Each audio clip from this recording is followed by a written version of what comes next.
Hello! In this video we are going to introduce Laplace transforms.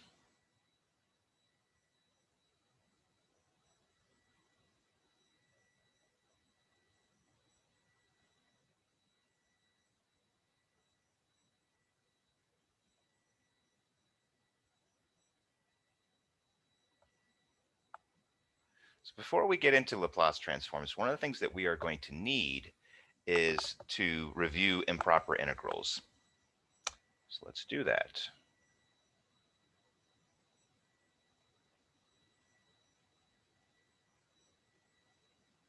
Improper integrals are a topic from Calc 2.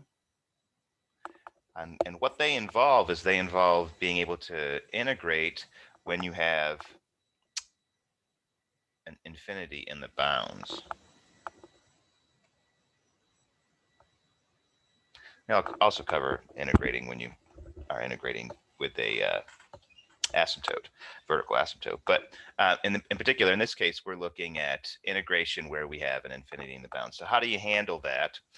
What you do is you go through and you use a limit.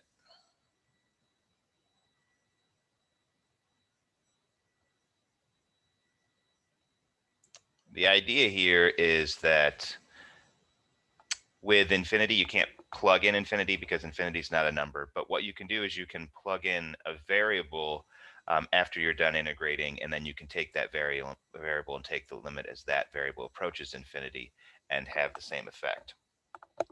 So let's go through and see that in action.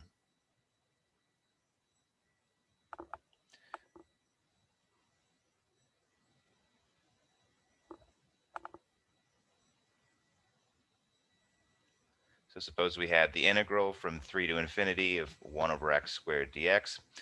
What we want to do is we want to first replace the infinity with a variable. We'll use a.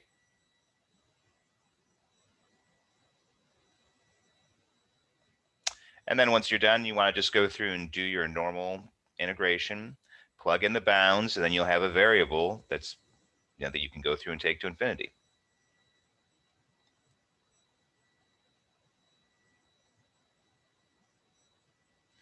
So the antiderivative of 1 over x squared, so that'd be x to the negative 2, would be negative x to the negative 1.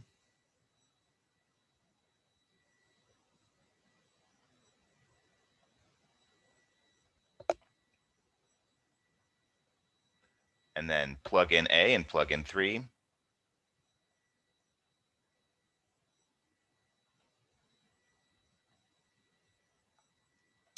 As a goes to infinity, so a to the negative 1, or 1 over a, is going to go to 0. So this goes to 0, and we're left with 3 to the negative 1, or 1/3. Okay. So one of the things that we say with an improper integral is if an improper integral results in a finite value, then we say that it converges.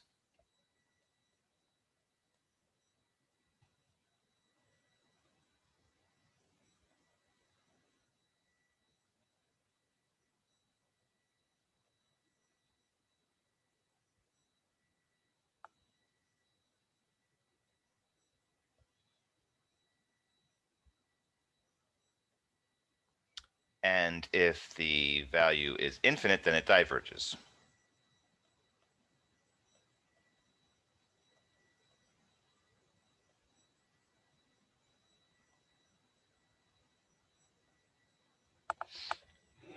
So one thing that we're going to want to be able to do is we're going to want to be able to guarantee convergence under some conditions. And so that's the next thing we want to look at is how could we go through and guarantee convergence?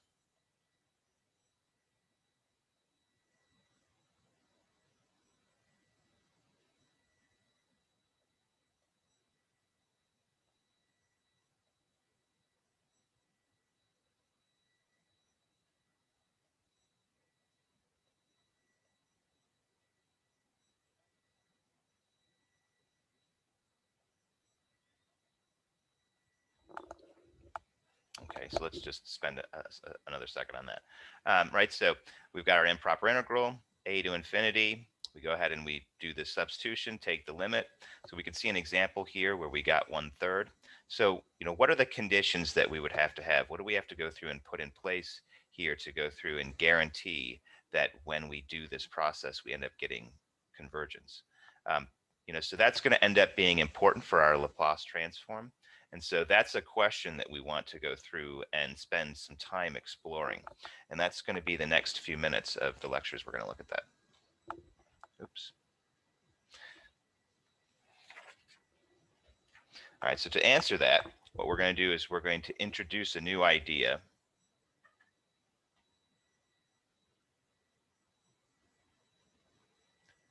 We're going to introduce something called piecewise continuous.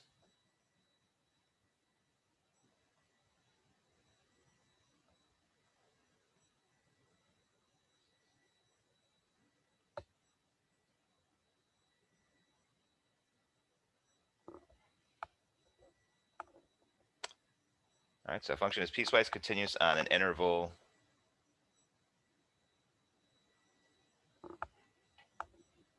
from alpha to beta if the interval can be broken into pieces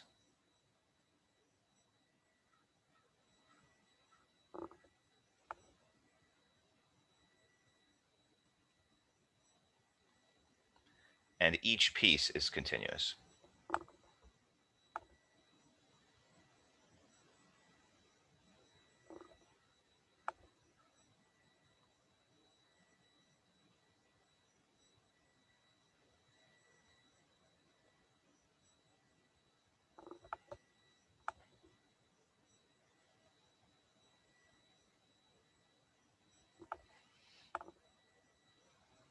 So I'm just writing all that out. A function is piecewise continuous on an interval if the interval can be broken up into pieces. That's what we mean by partitioned, so that each piece is going to end up being continuous, and there's no infinite discontinuities. There's no infinities anywhere in the interval.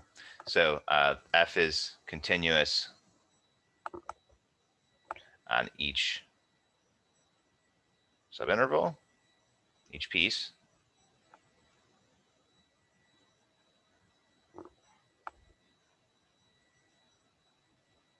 Oops.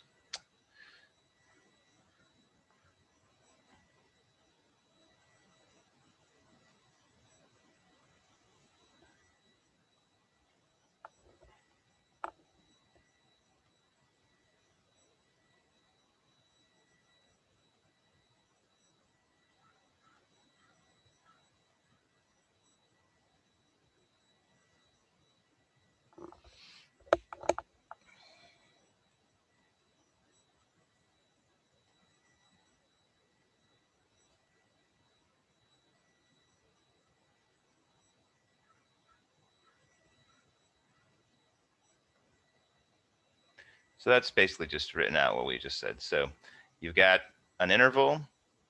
If you can take that interval and break it into pieces, and each one of the pieces is continuous, and the endpoints of each piece are finite, meaning no infinite discontinuities, no infinities, then you'll have the function will be piecewise continuous. All right, so what does that mean in practice? So what would be an example of that? Or what separates something that's piecewise continuous from something that is not?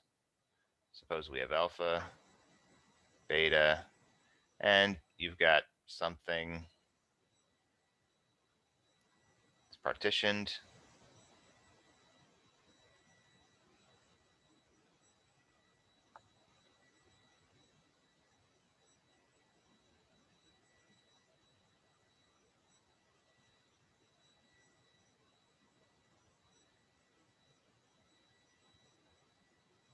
So we can make the endpoints in the interval too. This is piecewise continuous.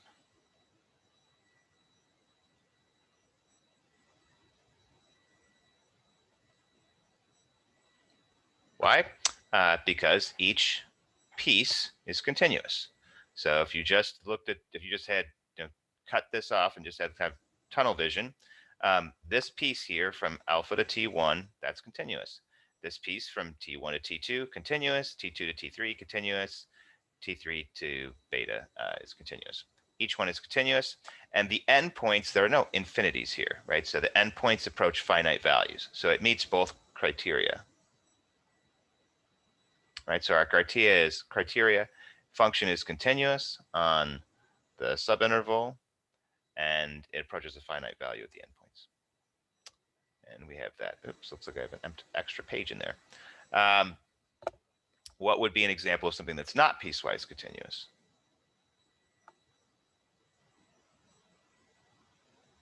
So if you had something similar to this,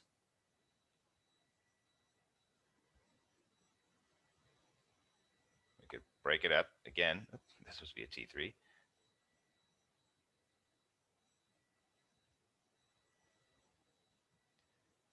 And, example could be, goes to here. This next one goes to infinity.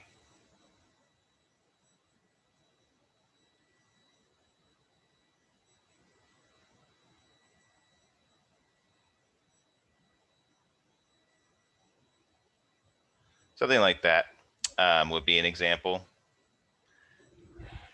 So that would not be piecewise continuous because it violates the rules to be piecewise continuous. You can't have an infinity.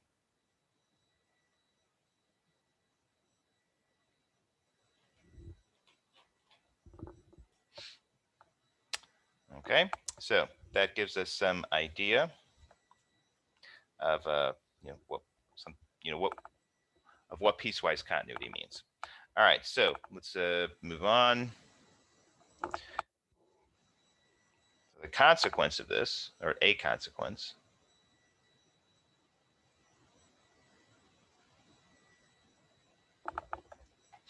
the integral of a piecewise continuous function is easy to calculate.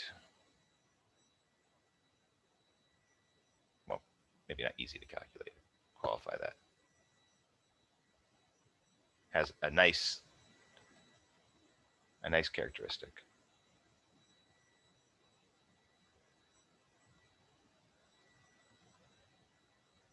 So it's going to be the sum of the integral of the pieces.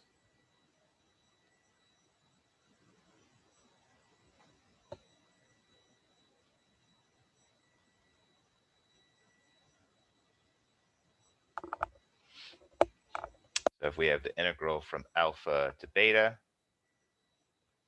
f of t dt, and we've gone through and we've partitioned exactly as we have here in this example of a piecewise continuous function, then what you can do is you can go through and just integrate from alpha to t1 plus t1 to t2 plus dot dot dot plus tn minus 1 to tn or beta.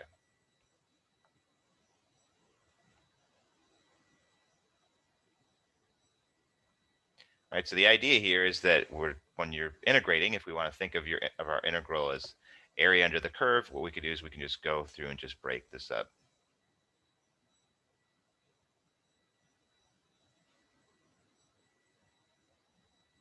Find the area under the curve here, here, here, here, add those up, and you'll end up getting the area under the curve from alpha to beta. And so one consequence of a function that is piecewise continuous is that the integral is going to be the sum of the pieces, integral of the pieces. And with that, all that information, what we can do is we can go through and introduce a theorem.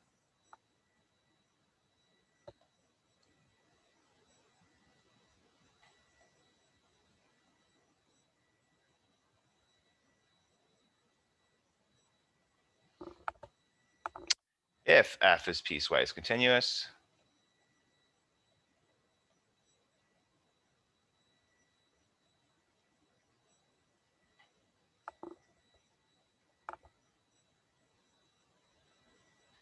and if the absolute value of f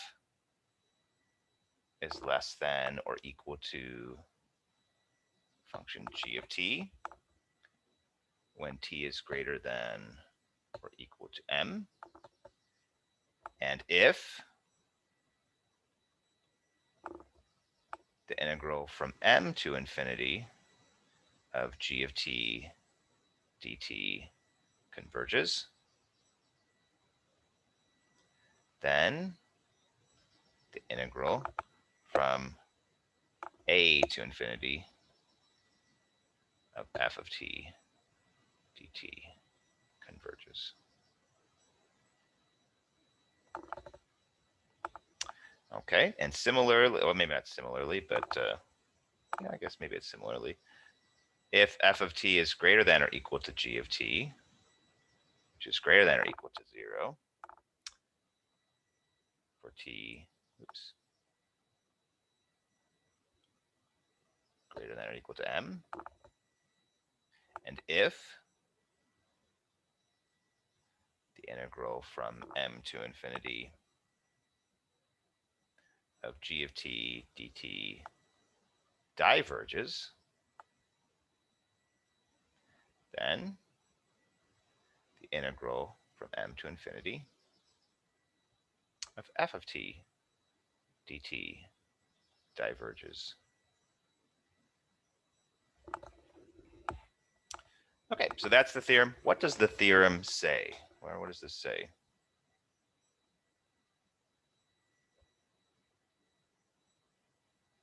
Maybe pause the video and read it a couple times carefully and see if you can infer what it says.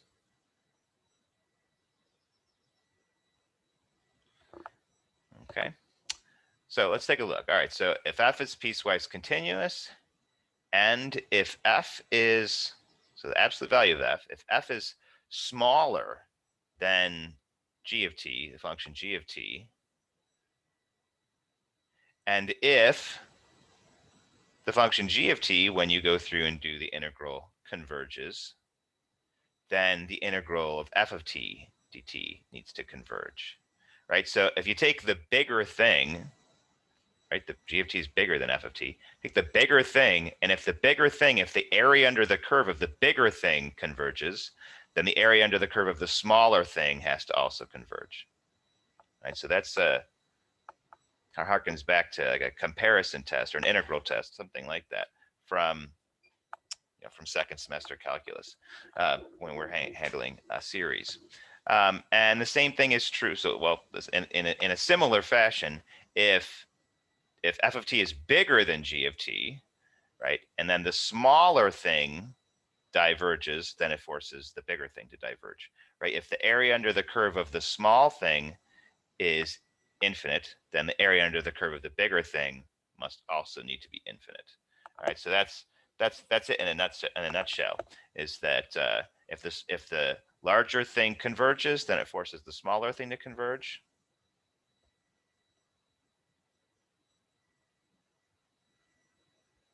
I guess hold on. Let's do this.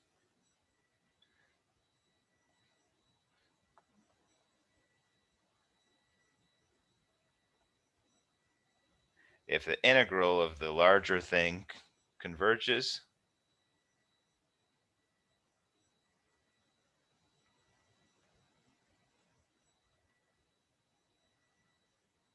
then it forces the smaller integral to the smaller function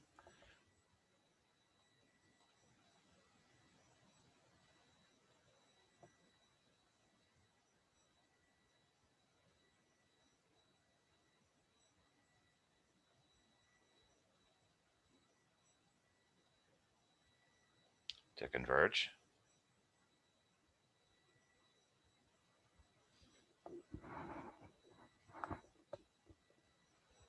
And then basically the opposite for divergence.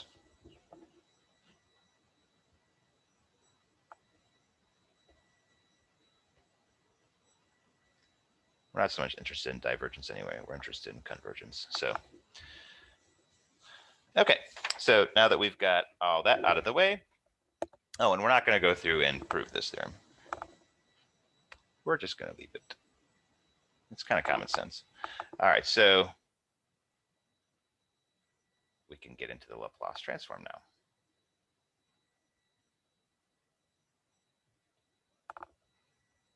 So the definition of the Laplace transform, get this cool looking L.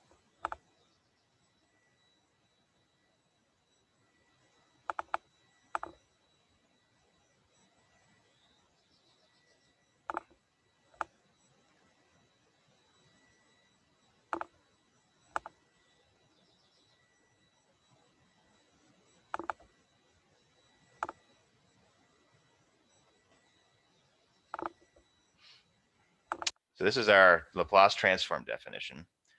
So what it says is, it says that if we start with a function that's in terms of t, what we can do is we can go through and perform this integral. And then after we perform this integral, the result will be a function that's in terms of s.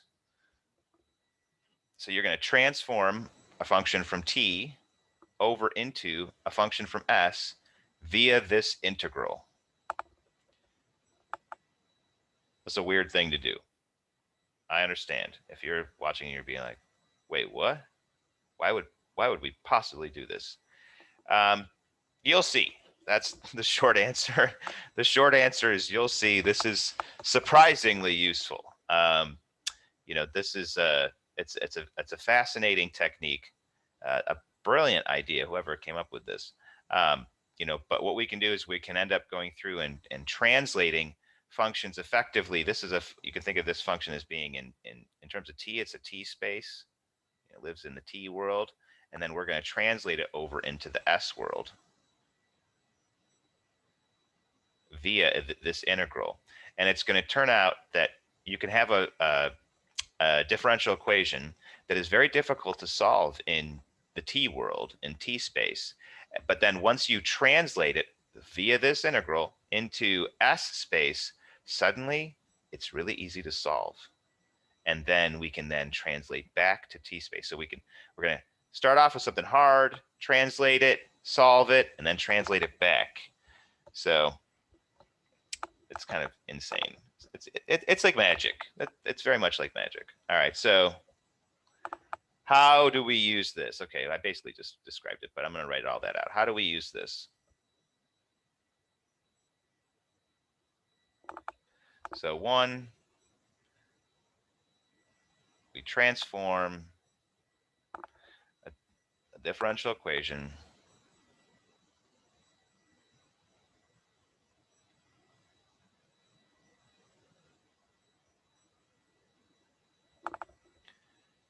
from t space into s space.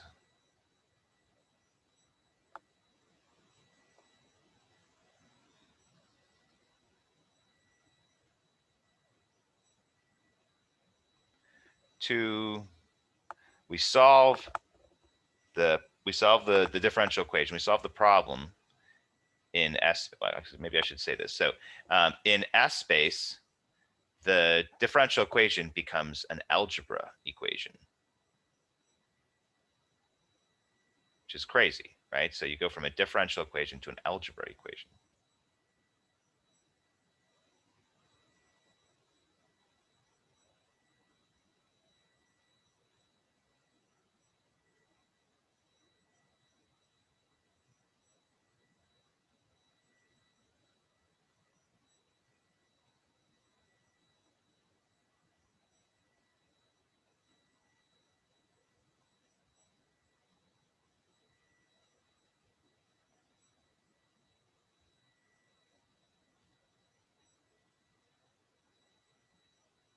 And then, so once we've transformed it, we solve the algebra equation in S space.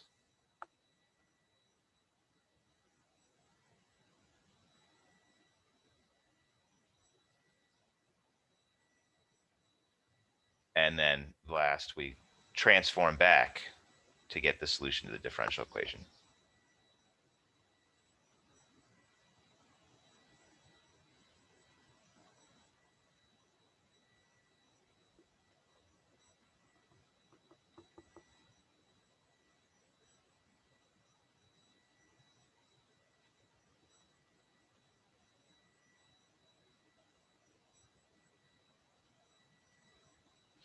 Okay, so a few comments before we move on.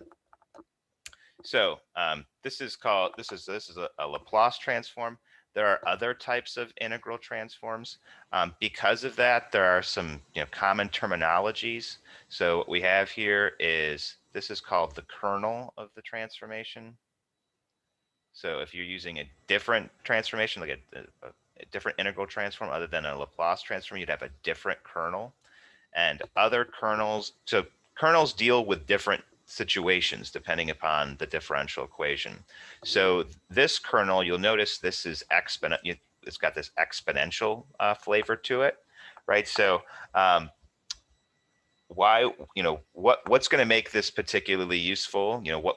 What about an exponential type kernel, an exponential type transformation is going to make this particularly useful for the type of problems that we've been working on?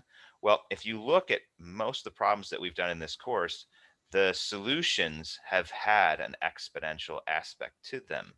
Now, it's going to turn out that there's a reason for that, and that all linear differential equations result in solutions that have an exponential flavor to them, which means that Laplace transforms are particularly adept at solving linear differential equations.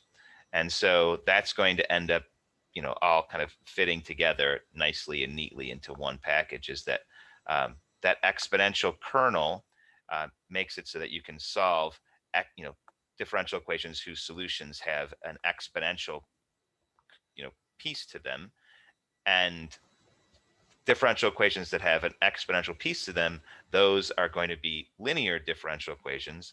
And in this class, we have been focused on linear differential equations, so it all fits together into one package. But yes, but the point is that when you move on to higher level courses, if you get into engineering, you will deal with differential equations that are nonlinear. You'll deal with different situations, and for those situations, you'll use a different type of integral transform, and it will look similar to this, except they'll just replace the kernel with something else. So I'm not an engineer, so I can't give you much information on that, but you can go and ask an engineering professor if you've got one. That in your college, and they could maybe give you some more flavor on that. Okay, so the next thing that we want to do is, is to go through and talk about when are we going to be able to do this? Can we always do this? Can we always do this transform thing? Can we always put a function here and do this, and then have a resulting function in S space? Can we always translate things from T space to S space? And the answer to that is no. Because if the answer was yes, then why did we just spend all that time talking about piecewise continuous and all this other stuff? There was a point to that, and that's going to connect to this process. The ability to go through and do this is going to be related to all that stuff that we just talked about. All right, so when can we transform functions?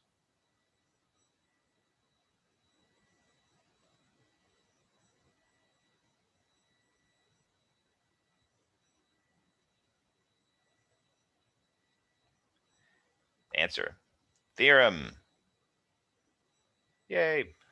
So we're going to have given one, a function is piecewise continuous.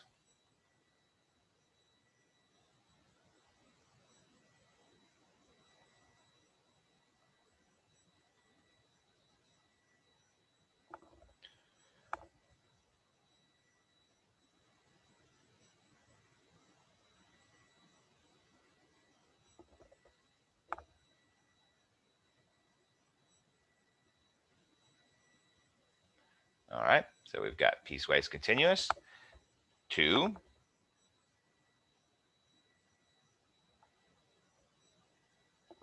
the function is less than or equal to ke to the at when t is greater than or equal to m for a constant constants k, a, and m. So what this is saying is there has to be a constant values k, a, and m for which this would always be for which this would be true. All right. So if that's the case, and we'll talk more about this. If that's the case, then we can go through and transform the function.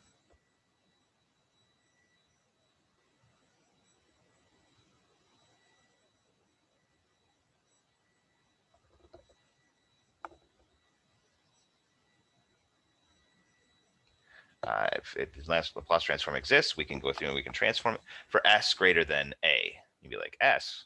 Where's s? There's no s here. Well, you've got to go back to the transform definition. In the transform definition, there's an s here. So for that, when you go through and you do the transform, you're going to have an s because we're going to be in s space. So the transform is going to exist for s larger than the a value that we had to use in our definition here. All right, so what does this say?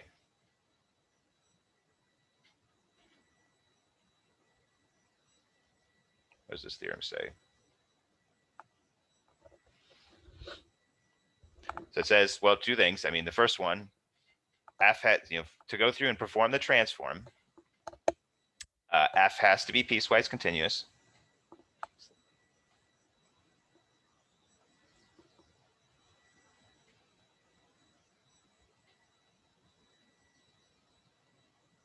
So f has to be piecewise continuous.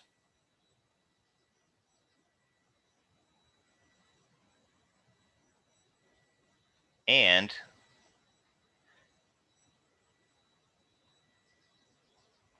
this. What is this? All right, so let's look at this for a second. So we're saying the function f needs to be less than or equal to an exponential function for some constants that we could plug in here. Right, so there has to be a k value, an a value, and an m value where this is true. All right, so if you read this carefully, f of t has to be less than or equal to an exponential function when t is greater than or equal to m. So what that means is that f of t needs to eventually be less than an exponential function, right? That's what that m means. So it could, f of t could be greater than the exponential function for a while, as long as eventually, once you get past m, beyond m, the function needs to be smaller than an exponential function. If that's the case, then you'll be able to go through and transform it. So the function has to be piecewise continuous and less than an exponential function eventually. Oh, let's write that this way. And eventually less than an exponential function.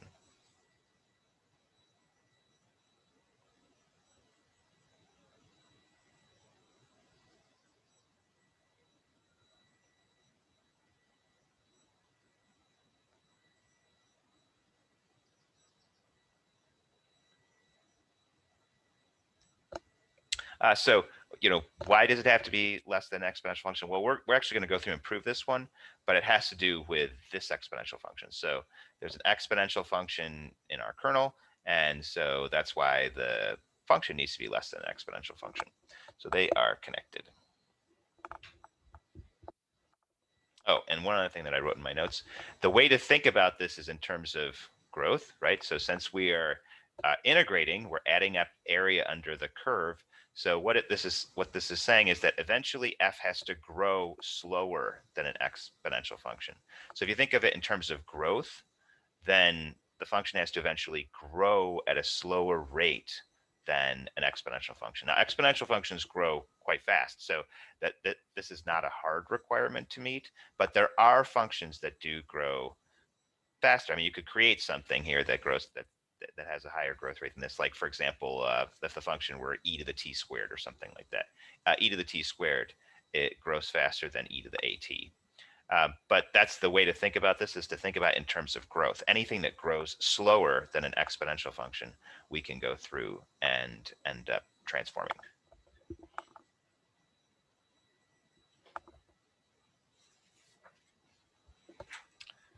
Okay, so let's prove this.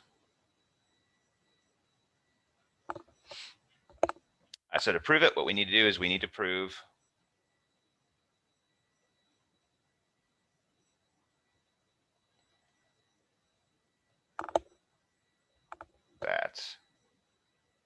Laplace transform of f of t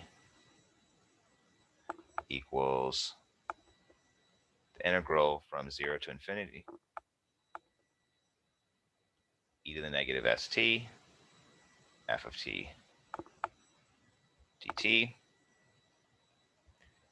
equals capital F of s for s greater than a. So we need to prove that this works, this can happen, that we get a result from this, that this doesn't break, that there's no problems in doing this. All right, that's another way of saying that we need to go through and prove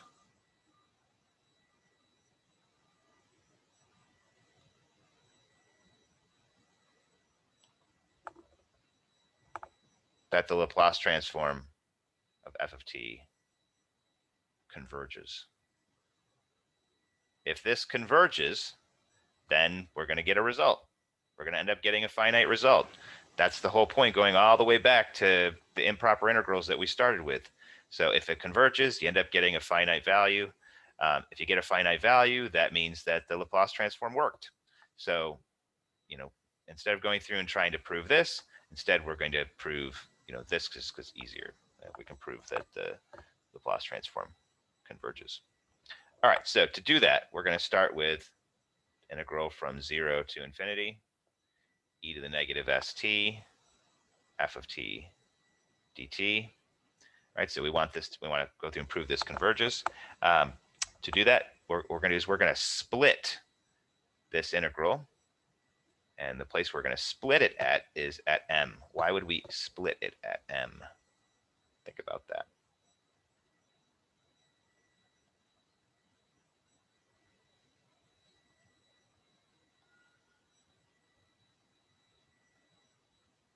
Well, so what we said on the previous page is that m was where our function began being less than our exponential function, where it began growing slower than our exponential function, right? So anything before that, we want to consider separately. So we have two scenarios, one where f of t was not smaller than an exponential function, and one where it was. Okay, so we're going to split it at m. Now, here's the thing about this guy right here, this first piece. The integral from 0 to m is a finite value. Okay, m is a constant. So we're finding the area under the curve of a finite, from over a finite interval of something that is piecewise continuous. Okay, so what do we know about, what can we say about an integral, over a finite length from 0 to m is just a number. What can we say about it for something that's piecewise continuous? Well, we could say that we're going to be guaranteed to get convergence, right? Because of the fact that there are no infinite discontinuities, right? You're integrating over a finite region of something that is finite, and so you're guaranteed to get a finite value. So this converges due to f of t being piecewise continuous. Right, so I'm gonna go through that one more time just because it may be something that people are like, wait, what? Wait, what?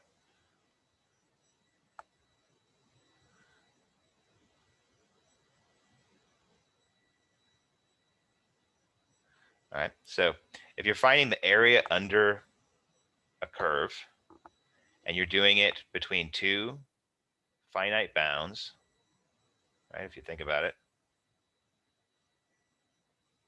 you've got, well, I guess zeros right here. I was about to put 0 at that dash. You've got 0. You've got m. We know e to the negative st. We know that never equals infinity, right? Well, for finite inputs, that doesn't equal infinity, doesn't equal 0. There's nothing infinity from that. So this is finite, and so it becomes area under the curve for this. We can go through and as long as there's no infinite discontinuities in here, you know that you're going to end up getting a finite amount of stuff. You know, if you're between two finite bounds and you have finite stuff that's inside of here, which this is finite and this is finite because of the fact that it's piecewise continuous. That was in the definition of piecewise continuity. Okay, so hopefully that makes sense. Let's move on and talk about this because this is actually the far more interesting of the two.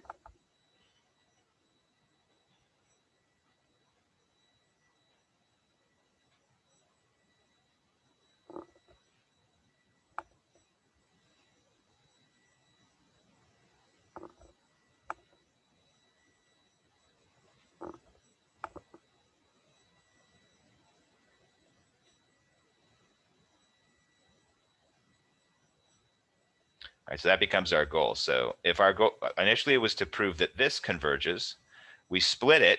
We've already discussed this one. So that's what's left is if this converges and this converges, then this converges. So we want to focus our attention on the second part. Can we go through and show that the integral from m to infinity past, you know, the m point, you know, once it starts growing slower than an exponential function, can we go through and show that it converges? Well, what do we have? So we know that f of t is less than or equal to k e to the at for some k and some a. Right, so we know that's true for this entire interval from m to infinity. And so what we can do is we can go through and say that if you took f of t and you multiplied it by e to the negative, let's do it this way actually. If you multiply it by e to the negative st, right? So I've multiplied this by e to the negative st. Then I could multiply, basically I'm multiplying both sides of this by e to the negative st. Can you do that? Can I just multiply the left side and the right side of an inequality by something like e to the negative st? Well, think about it. E to the negative st is always positive. So if it's always positive, it's not going to change the inequality. And so if we multiply it on both sides, we get e to the at times e to the negative st. And then we can go through and say e to the negative st f of t is less than or equal to k e to the a minus s t, right? Just combining these by adding. Okay. Let's rewrite that because it looks a little messy. Like that. Okay, so we can go through. So since we know this is true, that's part of the theorem. That's one of the givens in the theorem. And then we can go through and do this, and then we can manipulate it to this, and then we can go through and say that m to infinity of e to the negative st f of t dt, right?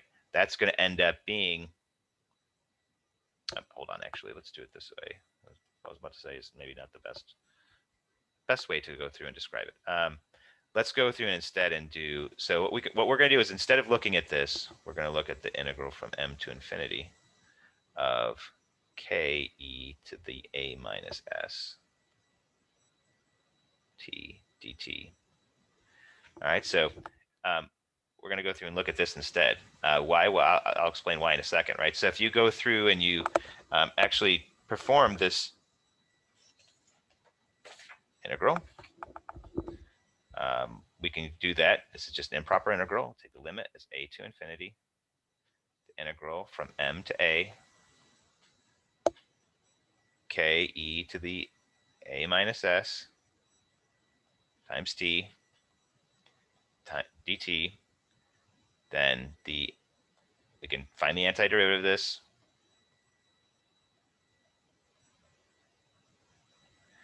All right, so the antiderivative is going to be k, and then the antiderivative of an exponential function, you end up dividing by the coefficient. So we're going to get 1 over a minus s times e to the a minus s t from m to a. Okay, and then at that point we can plug in a and plug in m. I was going to try and squeeze it in here, but let's just go to the next page. So we're going to have the limit a to infinity. And so we're going to have 1 over a minus s times e. What did we have? E to the a minus s, and we need to plug in a and plug in m. So we're going to have a minus s times a, and then I think we lost track of our k as well. Hold on. Yep, there should be a k in there. And then we want to go through and subtract k a minus s e to the a minus s times m. Okay, so I think we've got it. So let's copy this limit k, this, just plug in a, plug in m. Limit k, this, plug in a, plug in m. All right. Now, so a goes to infinity. This applies this whole thing. Now, there's no a's in this second part, so our focus becomes on this first part. So as a goes to infinity, what's going to happen to this first part? Well, the determination is going to come down to this. Okay, the sign for a minus s determines the behavior. Right, let's think about that for a second, right? So this is an exponential function. We're taking the limit as part of that exponent goes to infinity. If this is positive, if we have e to a positive, a positive number times a, and a is going to infinity, we'd have going to a positive infinity. Then exponentials go to infinity as the exponent goes to infinity. If a minus s is negative, then we're going to have e to a negative number times a, and a going to infinity. So that would cause us to have e to the negative infinity for the exponent. And exponential functions, they go to 0 as the exponent goes to negative infinity. So which is it? Which do we have? Well, what we can do is we can go through and say, if a minus s is less than 0, right? Less than 0, that would be negative. If a minus s is negative, that's when we go through and get our, this is going to go to 0.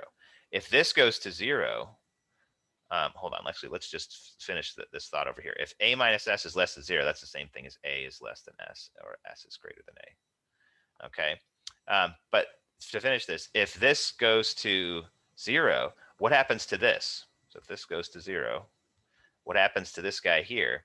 Well, k, finite, 1 over a minus s, that's going to be finite, finite, finite. This is all finite stuff. So we're going to end up with just a number here.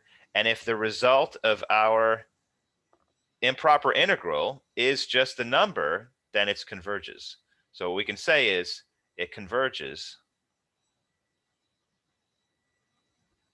if s is greater than a. All right, so we could say that this thing ends up converging if s is greater than a. What does that have to do with our problem? We were focused on answering whether this converges. All right, well, what we've got is we're interested in answering whether this converges.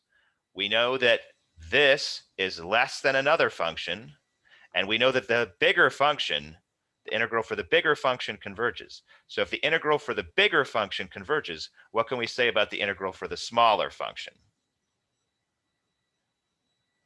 That has to also converge, right? Based upon the theorem that we wrote a bunch of pages ago. Right, where is it? If a function is piecewise continuous and it's smaller than another function and the bigger function converges, then it forces the smaller function to converge, right? Is this piecewise continuous? Yes, because of the f of t. Is it smaller than another function? Yes. Does that larger function converge? Yes. Thus, the integral from m to infinity of e to the negative st f of t dt converges if s is greater than a. And that completes the proof, right? So there's a bunch of pieces here, but we need to prove that the Laplace transform converges. We took the Laplace transform, we showed that the first part converges, and we just finished showing that the second part converges. So you could say, since both the two pieces of the, so since the integral from 0 to infinity of e to the negative st f of t dt converges,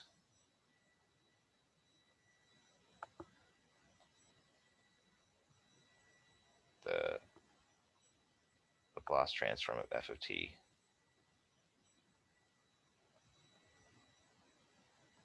converges for s greater than a, and that's what we wanted to prove. Yeah, I got a little, it gets a little messy there at the end, but that's the idea. Okay, so we've gone through and proven that the Laplace transform works based upon these two conditions. So long as we have these two conditions, we can go through and translate a function.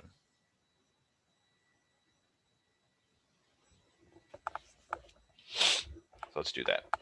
That's what we're going to do for the remainder of the video. We will go through and transform some functions.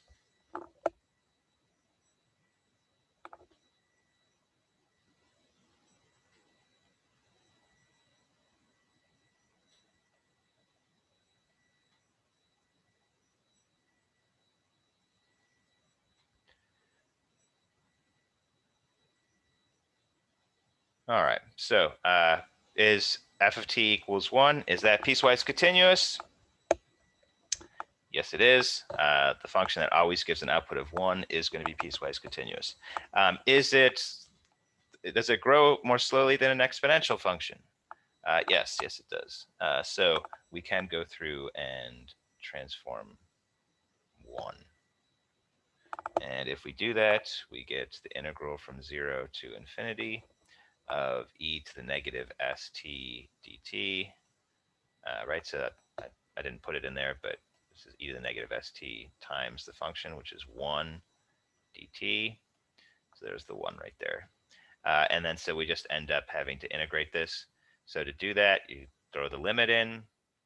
Limit is a to infinity, 0 to a, e to the negative st dt, limit. Antiderivative of this is going to be e to the negative st over negative s, 0 to a, limit. Pop in a, pop in 0, you're going to get e to the negative sa over negative s plus 1 over s, right? Plug in 0, e to the 0 is going to be 1. And so as a goes to infinity, since you've got a negative exponent here on the s, that causes this to go to 0, and so the result is 1 over s. So thus, the Laplace transform of 1, so from 1 in t space is equivalent to 1 over s in s space.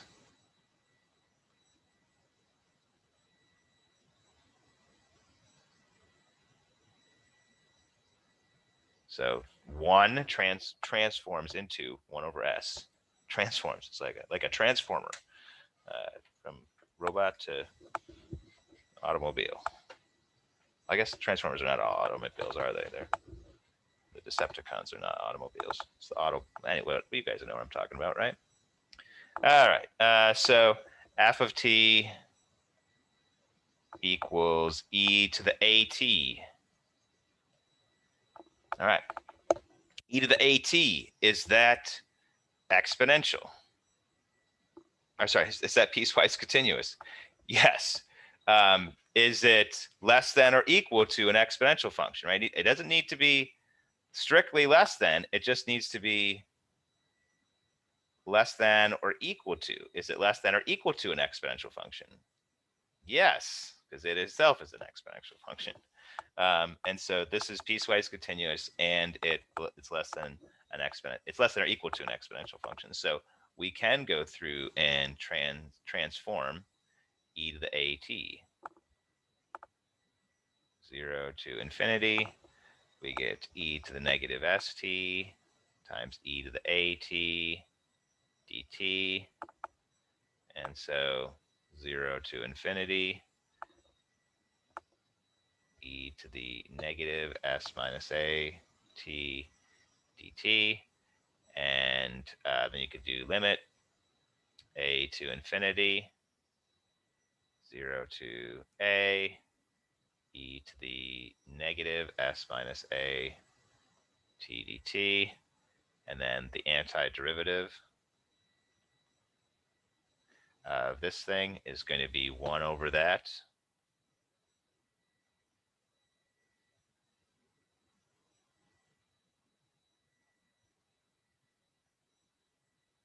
times e to that, 0 to a. And then we get limit a to infinity. This is, you want to plug in. Let's clean this up. It's getting a little messy.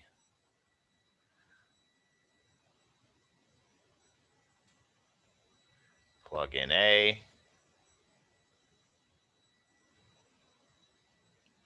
And then plug in 0, right? When you plug in 0, 0, e to the 0 is going to be 1. And so you're just going to get this term. And then you're going to end up subtracting. So you're going to have double negative. So it's going to cancel that negative. So we're going to get 1 over s minus a. Okay, as a goes to infinity, this is, so here's the thing. You got to recall, s is greater than a.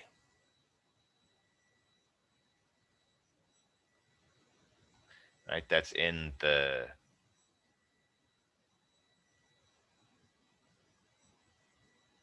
s is greater than a. So for s greater than a, does this converge? If s is greater than a, that means this is positive.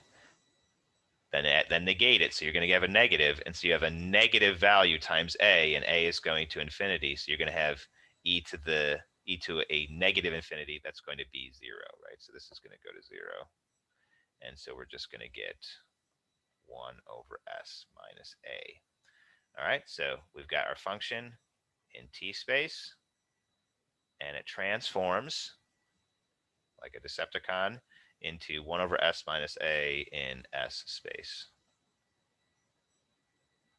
That's the transformed version. Okay, let's go through and do another one. We'll transform. This is kind of an interesting example. If we have f of t equals 1 for 0 less than or equal to t less than 1, it equals k when t equals 1, and it equals 0 when t is greater than 1. So this function is I'm going to have to, this function is from engineering. It represents a unit pulse. So you engineering students watching, hopefully this is familiar, or maybe someday it will be. It's a unit pulse for a force or a voltage. So I am not an engineer, so I'm just going to take the I'm going to take this on faith that that's true, and that I'm not putting a bunch of wrong stuff into the video. So can we go through and transform a unit pulse? Yeah, sure. Right. All right. So we're going to have the integral from 0 to infinity, e to the negative st, f of t, dt. All right. And now here's the thing. So what we can do is we can use the fact that f of t is piecewise continuous. Right. Well, hold on. I didn't go over that. All right. So is f of t piecewise continuous? Yes. There's no infinities anywhere in here. You can break up this function into pieces where where each piece is continuous and the endpoints do not have any infinities. Okay. So the function is piecewise continuous. Is the function eventually less than an exponential function? Yeah, yep, it's eventually less than an exponential function. So this is what eventually happens to it. Eventually, once you get to 1, it goes to 0. And so clearly 0 less than an exponential function. So yeah, this is clearly piecewise continuous, and it's clearly grows more slowly than an exponential function does. All right, so what you can do this is the cool thing about Laplace transforms. We can use the fact that f of t is piecewise continuous to split the integral. And what we're going to do is we're going to split it at 1. Why split it at 1? Because from 0 to 1, f of t is 1.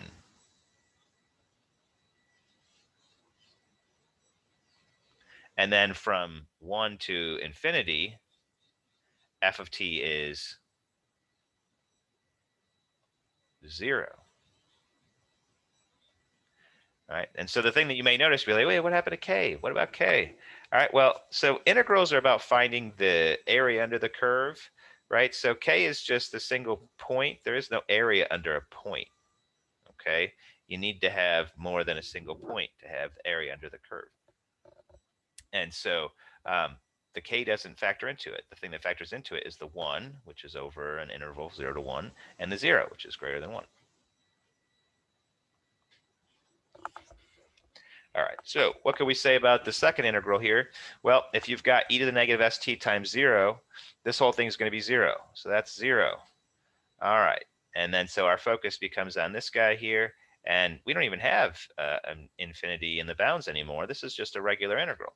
And so the antiderivative is going to be e to the negative st over negative s, 0 to 1.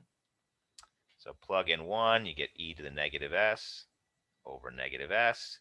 Plug in 0, you get plus 1 over s. And then we can go through and kind of clean this up, get common denominators by moving the negative up to the top.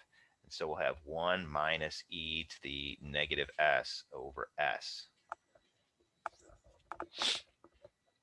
All right, so this is t space, our t space unit pulse function, and our result transforms into S space. It's kind of ugly thing in S space. All right, one more example here. Let's say we want to translate f of t equals sine t. So first of all, sine at, not sine t, sine at. First of all, is this piecewise continuous? Is the sine function piecewise continuous? Yes, right? So you could break it up into a bunch of pieces, and each piece would be continuous. Although you don't need to break it up at all, just one big piece. The whole piece is continuous. And there's no infinities, with sine. Sine is bounded by -1 to 1. All right, so this does meet the criteria to be transformed. What happens when we transform it? All right, so we're going to get the integral from 0 to infinity, e to the negative st, sine at dt. All right. And then we can go through and do limit a to infinity, 0 to a, e to the negative st, sine at. And then we can go through and integrate this. And this is where I'm going to cheat. So the way to integrate this by hand is by using integration by parts. And it's a little bit of a hassle. So the exponential mixed with trig integration by parts problems are the ones you need to integrate twice and then move the integral, like combine integrals on the left side. And if you have no idea what I'm talking about, go back and look at the the integration by parts section and look and try doing some of these exponential trig combos. They're a pain in the neck. And so what we're going to do is we're just going to cheat, and I'm going to use a formula.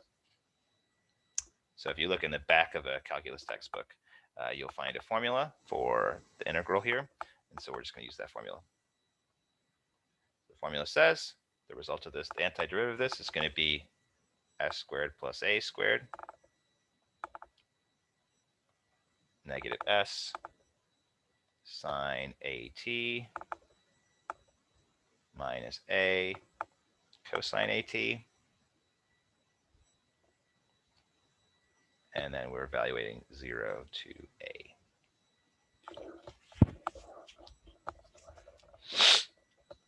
All right, so next, plug in the endpoints now that we've got the antiderivative.